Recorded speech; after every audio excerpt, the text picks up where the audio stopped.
Hi there, podcast fans. I'm Tom Gibbs. Welcome to Telegraph Audio Football Club.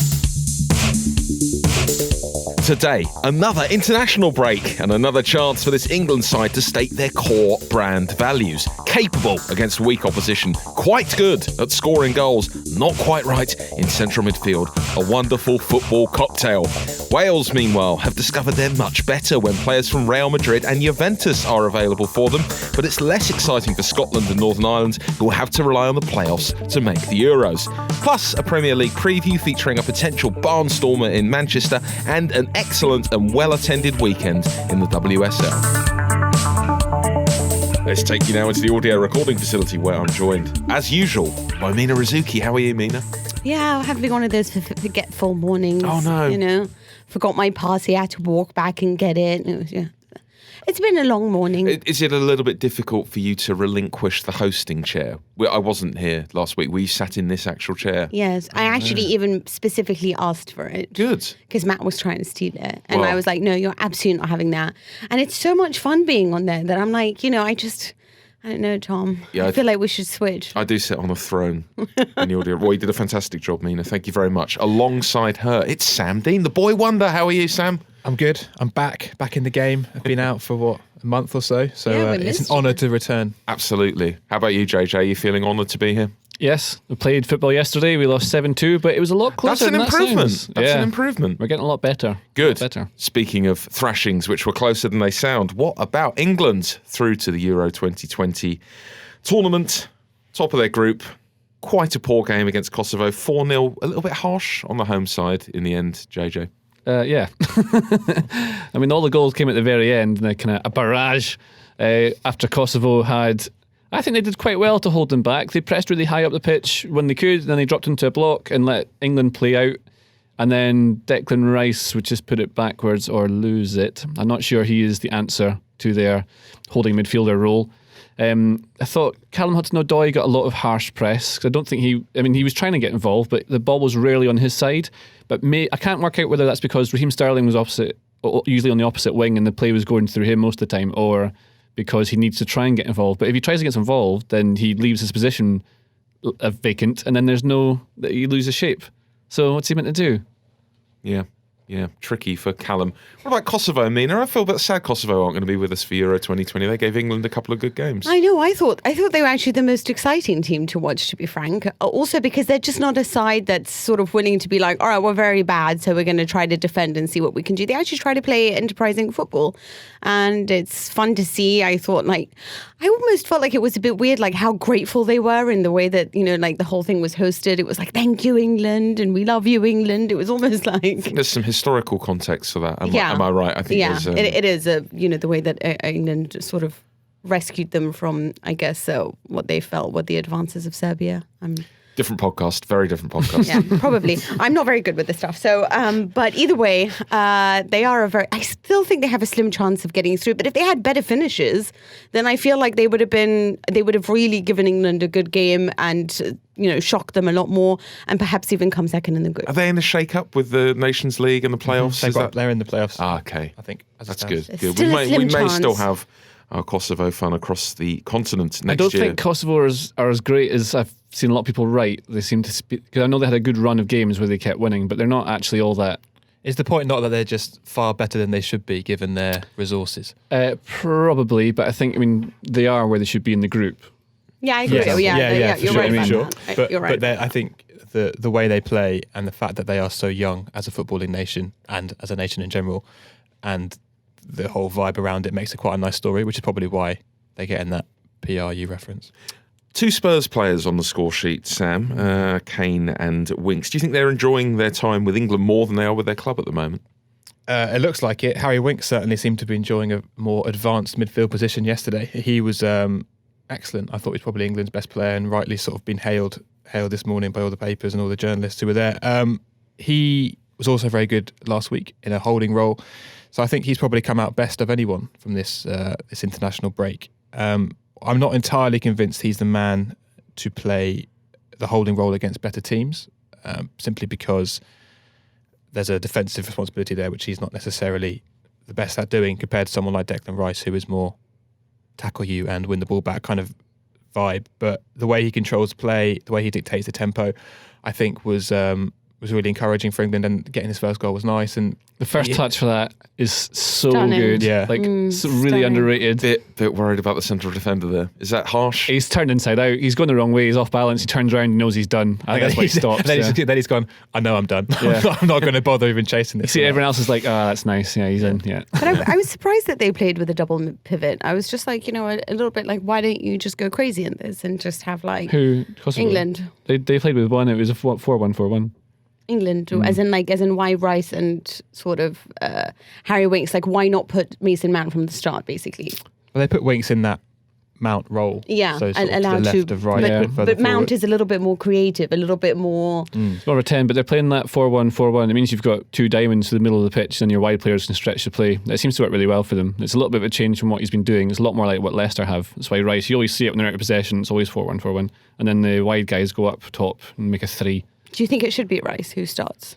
I do not, but I don't know really who goes there, because I agree with Sam about Harry Winks. I think he's a nice, tidy player, really brave on the ball, shows for it, always looks for it, and you need that in your team. But I think there must be a reason why he's put Rice in against Kosovo, and he had Winks in that same role in the game against. Who's their team they beat? Montenegro. Yeah, because you're going to have more of the ball against Montenegro. And they're a much weaker team. Yeah, and Kosovo, although they'll press you high, you want to have someone who's back who can deal with. Because they got caught out. Actually, like the goals that they conceded against Kosovo in the 5-3. A couple of them are Rice's fault in the first place. He played that holding role there again. Yeah, that's why I was wondering. I'm like, do you need necessarily? I'm trying to think of who I would play instead of Rice, but because I don't feel like he's been amazing for England so far. But I do think that I know what you mean by his type of who he is as a player, is the right player to put in that midfield to allow for the others to sort of go forward. But Henderson maybe he might be the one that goes in there. He doesn't play there for Liverpool anymore. No, he's sort of ball winning. Yeah, he goes forward. There's a few teams that have a really good holding player. Like Holland have like Frankie de Jong, for example. But there's a few teams in world football like Sergio Busquets is still there, but it's hard to find them. I'm not sure England have one just now. Yeah, Eric Dyer. No. The lost Eric Dyer. No. Back to 2016.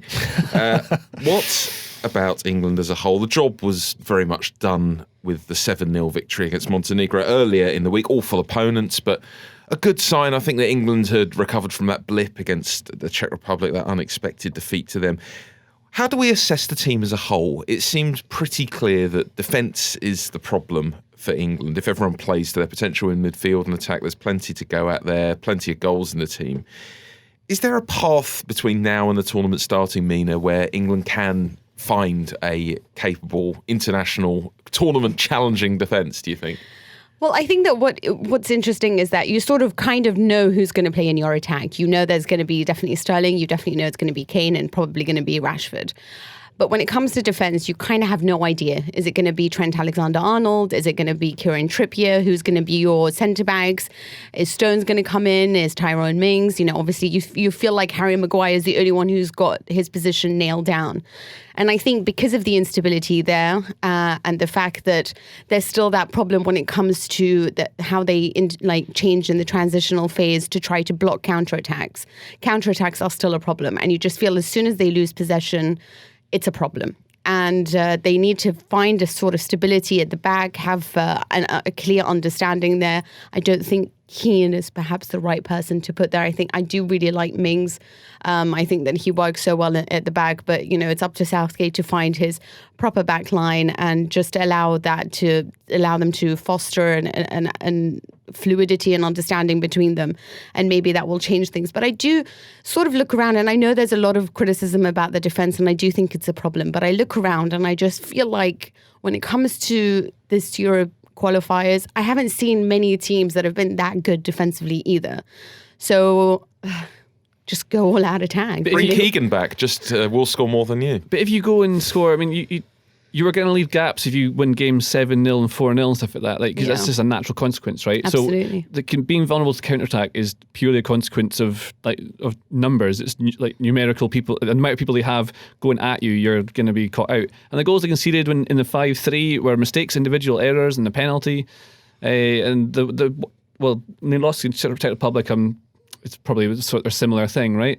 I think, like Mina's saying, Tyrone Mings looks like a really good player because he's just hardy and gets rid, right? And you kind of want that sometimes because they're trying to play out from the back. But you've got to think about things like when Trent Alexander-Arnold plays on the right, he's so high and wide. You saw it against Kosovo constantly. He was so high like a winger, like he does for Liverpool. And you see that with Andy Robertson at Scotland as well. They're so used to playing that high that they need to play with someone behind them to the side. Who's willing to drop back. It's not that they're willing to drop back, it's that they know when they're going to do it and they know it to cover that space and when. It's something that they must work on a lot in training with Jurgen Klopp at Liverpool, because that's so... A lot of fullbacks play high, but not as high as Alexander-Arnold, and then maybe Trippier's a little bit deeper, so that's a bit safer, but then you need someone else who can stretch to play on the right. It's just so many, every single choice you make has a knock-on effect. But it really is about, like, as in if you can just get the midfield, sort of the outside midfield, to know how to sort of get them to understand what the fullback is going to do in their movements and maybe help in that defensive lineup. Is that what you think? They would always start wide to give you width, and then but if they start that wide, they can come inside a wee bit. I'm not sure. That's just purely in build-up. Like, it depends if you're out of possession or in, because then they have different positions depending on the phase of play and where the ball is. Have you got any solutions, JJ? Do you look at that defence and think, I'm bringing this guy in, I don't think I'm going to they're that make bad. them play like that? Okay. I saw this That's question good. and I don't understand. Yeah, I don't you're see where it comes from. Like, I like the way that Southgate's making them play forward and they're enjoying it, and you can see they're enjoying playing. They're and error-prone, though, aren't they? And is that a mentality thing, do you think, perhaps? But individual mistakes, like error-prone, I think, is things like Declan Rice giving the ball away and they counter you high up the pitch, and that's how they score. And I do think that's something you can't really coach out of someone. You don't want them to get rid, you want them to keep playing the ball, but you need them to have confidence and be brave to keep showing for it. So it's good that they're doing that. What you need to think is, I think Mina's right, they need to have a stable line, because then you grow used to each other and get partnerships. That's why a lot of national teams will use club partnerships at the back, because that helps you kind of... They have an understanding, but the whole team is what defends. It's not just one player in a back line. The problem with what you're saying, Tom, about let's just go get him, all out attack sort of thing, win 4-3, is that very rarely works in tournaments. And if you look at the last 20 years, the teams that have won tournaments, probably with the exception of Brazil in 2002 and maybe Germany 2014, although I think they were still much built on a solid core, is that these teams are first and foremost grinders, defensively grinding. Portugal, Greece, even, I mean, if you look at the 4 semi-finalists in Russia, England, Croatia, France, Belgium. France had the best defence, and France won. And I think that's probably... And Spain had the best defence when they won 3 tournaments in a row. Like, Germany won it for me because of the fact that they knew how to control the ball in midfield. So they know how to... There's a difference in sometimes, like, for example, Kevin De Bruyne is a really great player, like, just, for Manchester City. But you feel like sometimes he has this urge to keep pushing forward, to keep trying to break the lines, when sometimes all you need to do is just maybe fall deeper, just keep the ball, and then wait so that you can create your triangles or whatever it is. I feel like that's what the difference is with Germany, was that they had Cruz and Khedira. They had that ability to control midfield. You have Kante, you have players, for example, in France as well, who know how to hold possession when the time comes. I think that's what we need to have necessarily. Or if you are going to lose possession, make sure you lose it perhaps somewhere where it's not so easily to quickly counter-attack in a vertical fashion. When you say we, you mean England, right? Yeah, sorry, I do mean England. And I feel like that's where your midfield needs to exert that kind of control to sort of shore up the defence. And that's what England's never really had at tournaments. Exactly. But also that point you make about Germany as well, this is a bit slightly as an aside, but I was reading Per Mertesacker's book recently, and he said that in the 2014 World Cup, Mesut Ozil's job, he was told your whole job is to keep the ball. when the team's under pressure, just pass it to Mesut and he'll just keep the ball. It's what Modric did against England when it was all like, because obviously England are so like ferocious when they go forward. He just knew which space to occupy, and he just kept the ball and kept filling the spaces. And I was like, that intellect of a midfielder like that can actually change the game. We have to rake over the old coals of Raheem Sterling versus Joe Gomez. We've not had a podcast since that all blew up. It's one of the oldest football cliches, Sam, that these things happen every day at training grounds up and down the country. You spend a fair bit of time at Arsenal. Have you ever seen anything like this? Is it true, the cliche, that players are constantly fighting with each other? I think there's definitely... I think there are naturally clashes between egotistical, testosterone-fueled, sometimes unintelligent men. Quite often, I think lots of teammates don't like each other. I think that's a fact of life and the fact of any office or of any workplace. And my personal view, based on everything I've read, been told, etc., is that this sort of thing happens quite often. What was odd about the Sterling Gomez thing is that it was 24 hours after the actual incident. So normally you'd think going home and sleeping on it would, ease your mind, and then Sterling's come back in the next day, travelled all the way there to St George's Park, and he's still fuming enough enough to do I that. suppose it was only the Sunday night game, wasn't it? It's not an enormous amount of time to and get a over huge something. result. But you as well. understand sort of tempers flare and heat of the moment, see the red, etc. But a day later feels a bit odd to me. That feels like that was what struck me the most, that he's been simmering on this for a whole 24 hours and didn't think, I'm going to not do something, do you think and chose to act upon it, which I find very bizarre. Do you think Southgate handled it in the best way, JJ? Did it need to be dealt with publicly in the way it was, or could it have been settled internally? It feels like they're trying to be so open with the press that maybe the best way for him to have dealt with it is the way he did it, because it follows his current strategy. And I mean, it makes sense. Everyone knows about it anyway. It stops you having all these weird Twitter rumors and WhatsApp group messages coming around and fake chats. It makes sense to me. Not to me. No, I say this as a journalist. It's a great story, and it made a great week worth of story. You know, for journalistically, it was brilliant because it was plenty of things to talk about, and we're talking about it now still. But from a pure PR perspective, I don't see why he had to chuck Sterling out of the team, which made it a massive deal. And then, as we then saw, it led to Joe Gomez being booed for reasons no one can quite understand. Do you have any reasons, Mina? Why was Gomez booed at Wembley? Because this is what I don't. Okay, this is going to go into a rant, so I was trying to save myself, because so what if you're booed? Like, as in, everything that I read. But it was all like, Joe was devastated. I get it. He's young and he doesn't understand what he's done wrong, but life's not fair, and I feel like everything that's written about this, Sterling firstly is considered alongside Harry Kane, the only world-class player that England have, and that's what everyone keeps feeding us. And people are probably a little bit loyal to that. So, they'd rather keep Sterling happy than anyone else happy. I don't know what the reasons are. People just boo. Di Stefano was booed at Real Madrid. Some of the greatest players, Lampard was booed. This happens in football. And my feeling about all of this with England is that this constant, oh, it's not fair, and this poor kid, and how we're going to get through this, how many teams are pelted with tomatoes, or are sent bullets in the post, or have their lives threatened or dropped for no reason just because, I don't know. Like, Casillas basically lost out on his Real Madrid career because he called up some of his Barcelona teammates and was like, guys, let's try to put the country before our, club rivalry. Every day, you looked at Piqué and Sergio Ramos having to play in that backline, and you knew that they didn't like each other. You knew that Spain was like a little bit of a mess because Jose Mourinho had come in and tried to make it a mess. They still won the Euros in 2008, the World Cup in 2010, the Euros in 2012. I just feel like these things don't really matter. They don't deserve the airtime. And the fact that everyone is feeling all this oh, this is so sad, poor Joe, is Sterling going to recover from this? What about our group? If you're not used to this type of criticism aimed at you, then I'm not sure you can cut it at the highest level when you're playing a final. It's sad when your partner's at the game, though, is it not? I think I'm right in saying that Gomez's partner and possibly his kid was at Wembley to see that. It's a shame that had to happen. And this wouldn't have happened if it hadn't been made public. I mean, it would have come out. It would have come out because that's what happens. JJ's right. It would have come out. But to make it as big a deal, it was an issue which could have been dealt with internally and come out publicly and said, yeah, this happened, it's fine, we're getting over it. To chuck Sterling out the team for that game heightened this and made it a massive deal. It turned it from a one-day story into a 5-day story. It did also. It does also put the team first, though, and I can see why he's done it, because then you're trying to build a team and a togetherness in the squad. And if Sterling stepped out of line, we weren't in that. It was cafeterias meant to have happened, wasn't it? Yeah. Canteen. So you weren't there when it happened, so you don't know exactly what it was. Maybe it just was really out of order, and you go, well, do you know what? Like, you're not playing. You're on a naughty step for this, and it sets a precedent because you can't lose control of your discipline. Make sure that he's the authoritarian there. And football fans are just. They don't often think independently. Yeah, I've got a theory about this, which is quite simple. People just really like booing. It's really fun to do it. Go on. Oh, well, he just did it to me. Yeah, okay, yeah. Didn't Kane say that they decided on it as a group when he was doing his post-match interview yesterday? They were like, what do you feel about Sterling and Slav? And he was saying, we decided as a group that, he's not going to play the game. So I just feel like it wasn't necessarily. Am I the only one ever? It's very easy. I'm not sure if it's just Southgate's decision.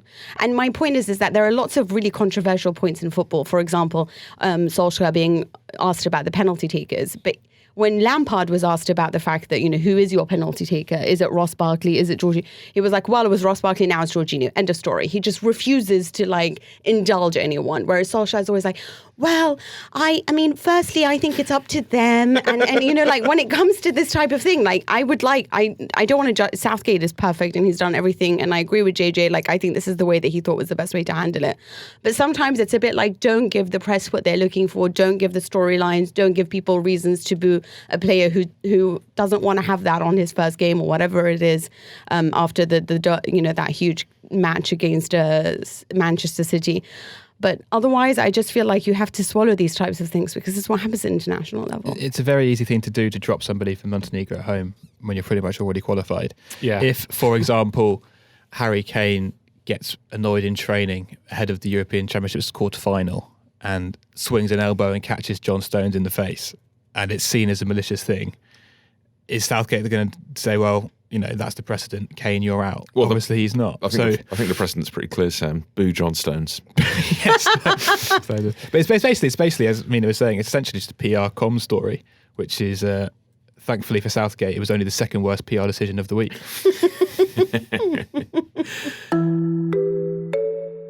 Hi, I'm Katie Morley and I'm the Telegraph's Consumer Champion. It's a big job title, but what it really means is that I help readers who are being ripped off. I've heard from scam victims, people whose insurance won't pay up, readers who've been on horrendous holidays or been fleeced by car hire firms. You name it, I've dealt with it. And I've managed to win back over £800,000 for our readers in less than 6 months. It's not always easy though. I've spent hours on the phone arguing with companies and stepped in where the police refused. And time, as we all know, means money. That's where our subscribers come in. If you subscribe to The Telegraph, you're helping fund public service journalism like this, as well as great podcasts like the one you're listening to. So, if you'd like to help support what we're doing and get unlimited access to the huge range of world-class journalism, head to telegraph.co.uk/audio. You can get 30 days, free access to The Telegraph online, and after that it's just £2 a week. That's telegraph.co.uk/audio, or click on the link in the show notes to this episode. Let's move on to the rest of the European qualifiers now, JJ. Scotland came from behind to beat Cyprus. Win on Tuesday? Not tonight, which is Monday. Correct. Yeah. A win on Tuesday would be 3 on the spin. Is this it? Are they improving?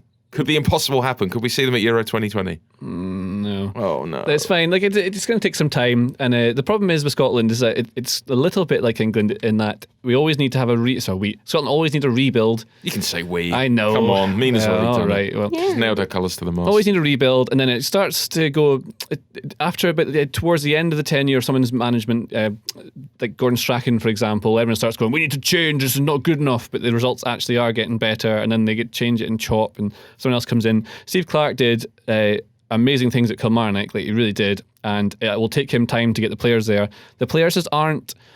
They're missing really important players in important positions. There's no clear goal scorer. There's no goalkeeper. The defence is the game against Cyprus. You had Scott McKenna, who's Aberdeen's star defender. He will probably be playing in England at some point quite soon. He's very talented, but he's been poor this year, and he got turned inside out by Cyprus players who I've not heard of. Really easy, turning in by the edge of the box.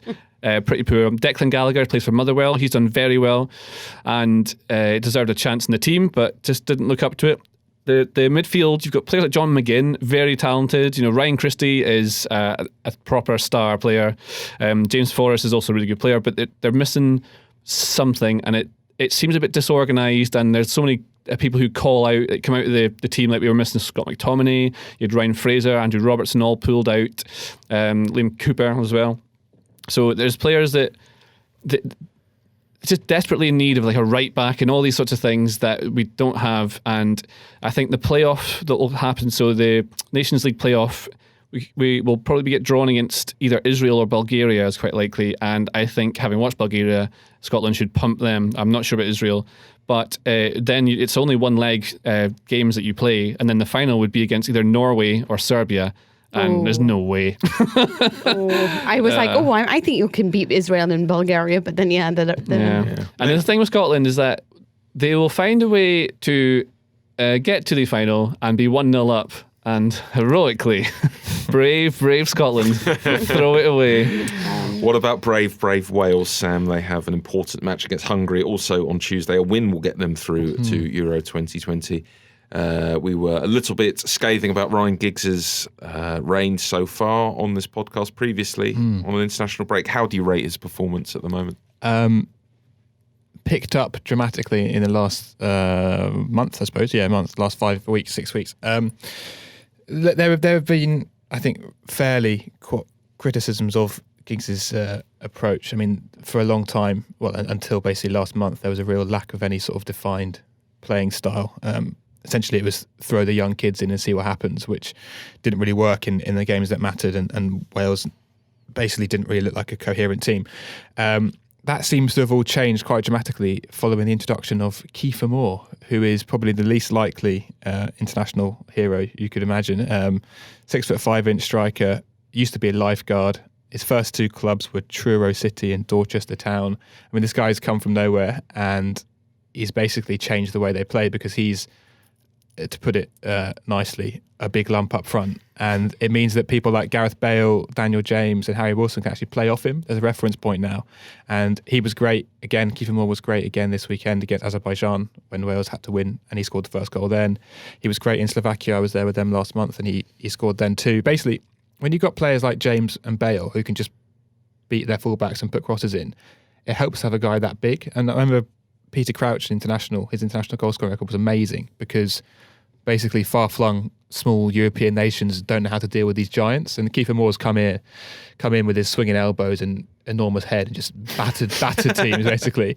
And it's given them basically a platform to work from. So funnily enough, for Giggs trying to spend a year and a half trying to get this fast, free-flowing, all these kids with loads of talent playing, actually they've been better served by having the big lump up front to work on. But he does need to be a little bit more clinical. I feel like he wasted I think he wasted a chance to double the lead. This was just before half-time, I think, or maybe 10 minutes before half-time or so. He had a great chance that he totally missed.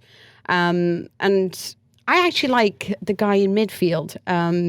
Morel. That's the one. He had a very good game. He had a very good game, and I feel like there's been quite a lot of criticism aimed at him playing, but I thought he was really good as well. And you can see, I don't know how to judge this because, it's Azerbaijan and they never troubled them. Mm-hmm. So you don't know what's going on there. Well, they did trouble them a lot when they played them at home a few months ago. Wales are terrible and they won 2-1, but that was like the worst Giggs performance, really. And everyone thought that it was just what's going on here? So the way they controlled the game compared to then is a big step forward. And they've got Aaron Ramsey coming back in. One of the big issues for Wales and Bale is that Ramsey's basically been missing for the whole campaign. And he's back now, so that should help. Get it done against Hungary. Meanwhile, in Northern Ireland, Mina, we've got a lesser spotted club and international manager. Michael O'Neill has joined Stoke, but he will remain the Northern Ireland manager for their final 2 games of qualifying. Do you think it's possible to do that job? You're not going to be slightly distracted?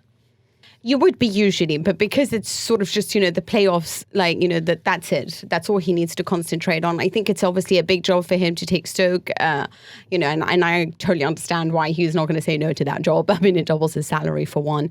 But he's done such a terrific job with Northern Ireland and taken them so close and had so many amazing nights that I feel like whether he does whether he's a little bit distracted or not, he almost deserves the chance to try it. And you feel like there is a small chance that they could do something special. They've been excellent. They were very unlucky against the Netherlands, and I don't know. I just feel like he deserves this chance to do something if he can do for the playoffs. He's described it as dead easy to combine the 2 jobs, which feels a bit like someone talking themselves out of. He's basically saying that actually a job I've been doing for years isn't that difficult, and he essentially said that you don't need much time to be an international manager because he said they don't have to worry about researching other teams because frankly they're not going to play again before we do, so there's time for all that. Which is, I can imagine international managers across the country, across the world, be like, no, shut up, don't tell anyone how easy it is. I bet he just delegates everything. I bet they do a lot of over-analysis, international managers, because there's so little to do during the time. So you're thinking, but what if this happens? And then like a game of chess, you've got 12 different scenarios when all you actually needed to put a big lad up front and that's defend behind the ball. Get the rook up top and just feed them pawns. The obvious caveat to what I've just said, though, is that obviously he's built a structure and a core there, and which is very solid, and it's all in place now because he's built that himself. So dipping out of it for a few months, surely he'll stick around. Destroy the machine. If they sneak into the Euro, surely he'll stick around. Let's turn our attention to the women's game, JJ. A big weekend in the WSL Women's Football Weekend. 2 local derbies played at the team's main stadium, Spurs, Arsenal, and Liverpool, Everton at Spurs and Anfield, respectively. What was your footballing highlight of the weekend? There were some nice goals here and there. Chelsea are top of the league at the moment, and it's been Arsenal for the past 400 years, so that's maybe a little change there. They're only a point ahead, but that's important. I think the highlight would be that the crowds are significantly up. They had 38,262 at Tottenham Hotspur Stadium, whatever we call it at the moment. Naming rights stadium. Yeah, awaiting naming rights arena. So that's good. I was on my way home last night, and there was heaps of young kids with their parents, mostly dads, taking them, boys and girls all there. So that seems to be working quite well. I don't know what to say about the highlights. Feels like a good initiative, Mina. It's done the job of raising publicity for the women's game, and it seems like a good timing to do it during an international break. Yeah, absolutely. Especially because sort of, I don't know, 4 years ago, you wouldn't have heard anything about this. But now that all you hear is about the race between them, how many people are going, it's on TV. There's podcasts dedicated to it. There's shows like that including it more often. There's really there's publicity surrounding it. And actually, it's not a case of no one enjoys this, so we're doing this because, the tickets are cheap or whatever. It seems like people are actually finding the race really exciting to watch and the game's exciting to watch. It's good as what they can play at the big stadiums now as well. Like Chelsea played it at Stamford Bridge. Kings Meadows. Kings Meadows. But they have there's a lot of good players in the Women's Super League. There's some of the big stars in the World Cup are there. You look at Chelsea, Erin Cuthbert was playing for them. You've got Arsenal's team is basically a list of the best players at the World Cup. So that's where you think they get there. And that it's starting to pick up, and people will keep going to it. You will go and see some of the best players in the world at these teams, and it's there. The average attendance for the WSL this year is up 313% from last season. Wow. Which is big. That's so big because obviously a lot of the games this season will be played in men's stadiums. But if you take the men's stadiums out, the average attendance is up by 45%, which is still quite good. Wow. Still so tidy. It's now 4,000 average attendance. And also, I think maybe arguably even more sort of telling is that TV figures are also up. And we're talking about it on this podcast. Indeed, things are on an upward curve. The most ringing endorsement of all. Let's turn our attention back to the men's game, which is in a state of stasis in that it remains the most important thing in the world.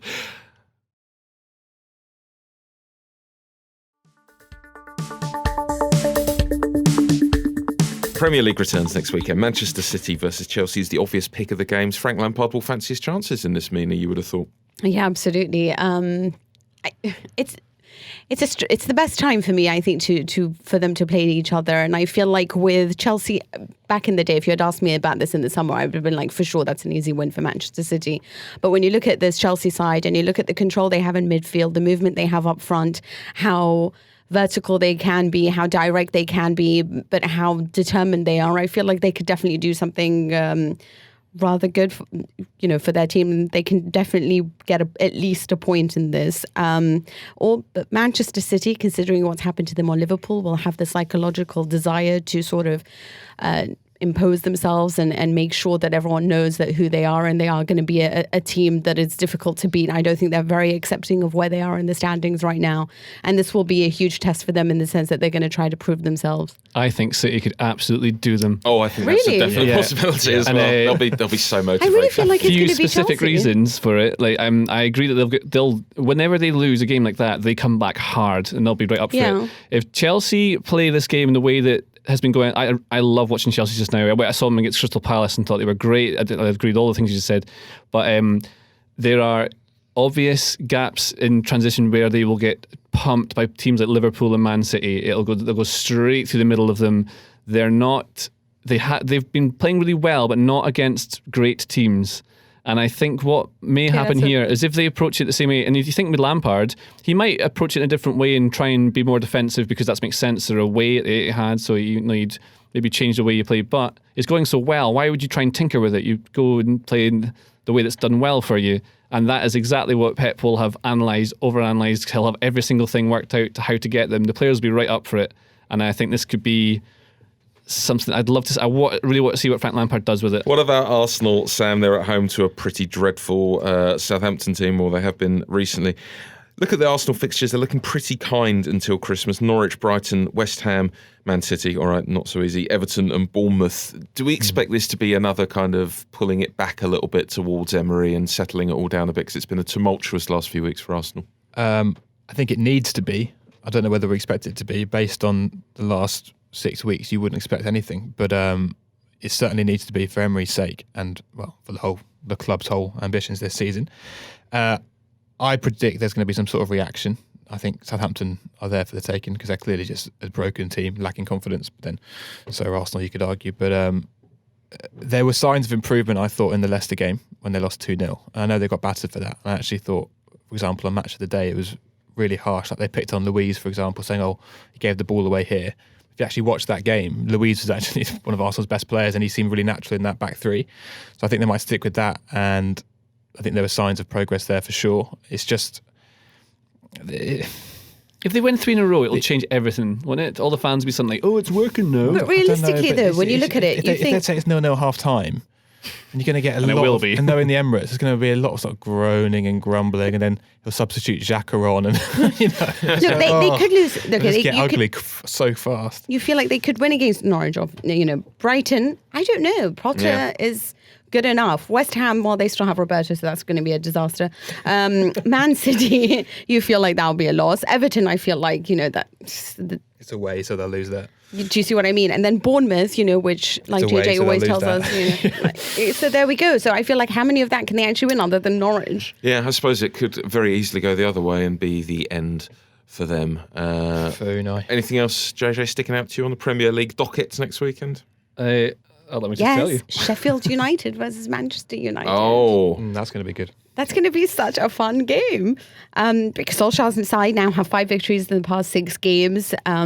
You'll see this broken dressing room versus Sheffield United's, amazing Chris Wilder dressing room where everyone just feels really, in sync and loving of one another and whatever it is and determined to play.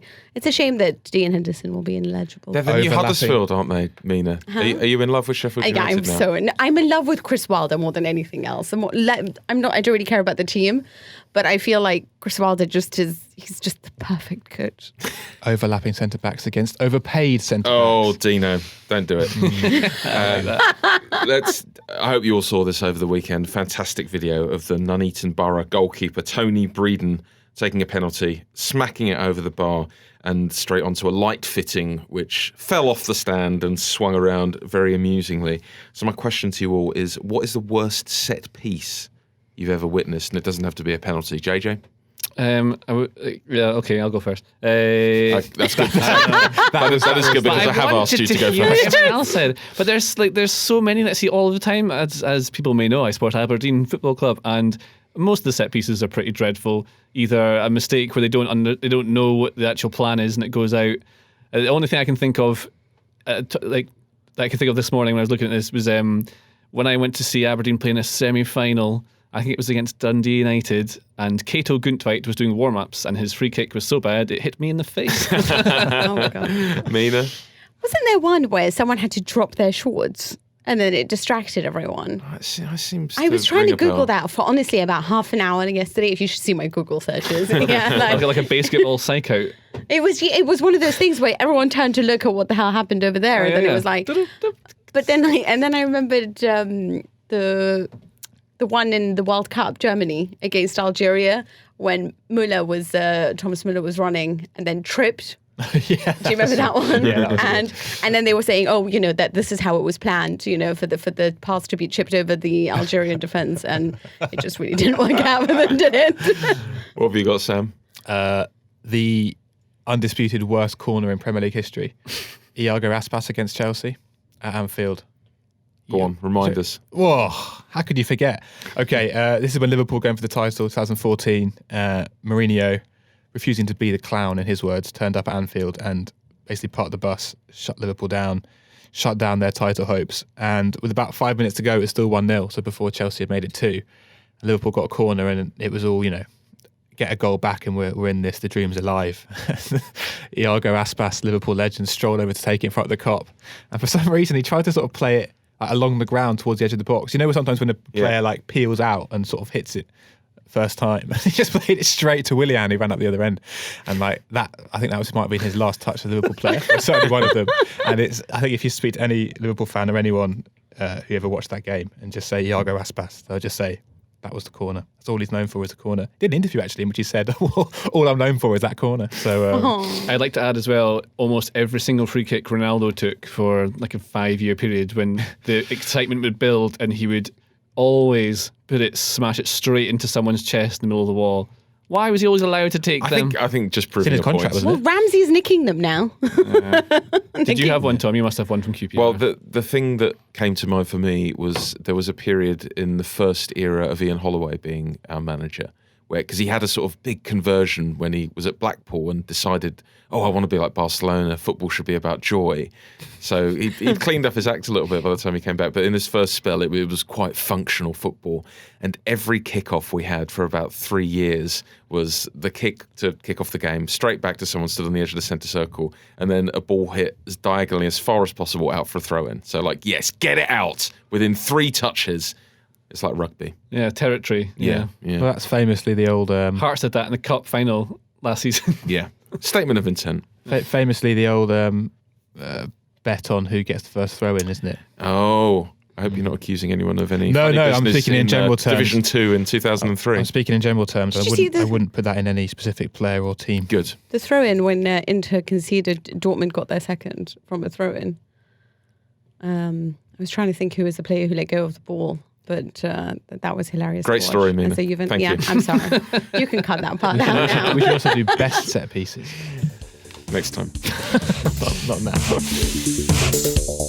That's your lot for this week. You can contact me on Twitter if you want to before next week's show. It's @Tom with an H Gibbs. Don't forget to send us an email if you'd like to. It's afcpodcast@telegraph.co.uk. We'll read out the very best of what you send us. Subscribe to the podcast, you want to. Telegraph Audio Football Club. Type it in wherever you get your podcasts. Hit the relevant button. You'll get it automatically each week. What a treat for you. Thanks to Joel Grove on the buttons, and thanks to you for your company. I'll talk to you again soon.